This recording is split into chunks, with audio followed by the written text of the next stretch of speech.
প্রথম স্বৈরাচার ছিল শেখ মুজিব। এই কথাটা বলতে অনেকে দ্বিধান্বিত হয়ে পড়ে এখনো। ভোট চুরি বাংলাদেশে শেখ হাসিনা প্রথম করে নাই। 1973 সালে 7 মার্চের ইলেকশনে ভোট চুরি হয়। গুম, খুন, প্রশাসনিক দৌরাত্ম্য, প্রশাসনিক লুটপাট, এই একটা কাজও শেখ হাসিনার হাত দিয়ে শুরু করা না। প্রত্যেকটা কাজ শেখ মুজিবের হাত দিয়ে শুরু করা এবং এটাকে শিল্পের পর্যায়ে নিয়ে গেছে শেখ হাসিনা।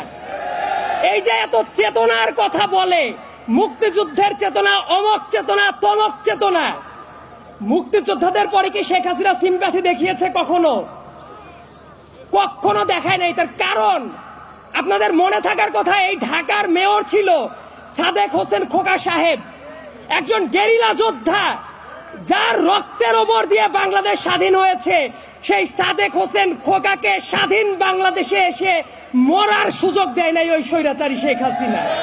এই বাংলাদেশের প্রথম স্বৈরাচার ছিল শেখ মুজিব। এই কথাটা বলতে অনেকে দ্বিধান্বিত হয়ে পড়ে এখনো। ভোট চুরি বাংলাদেশে শেখ হাসিনা প্রথম করে নাই।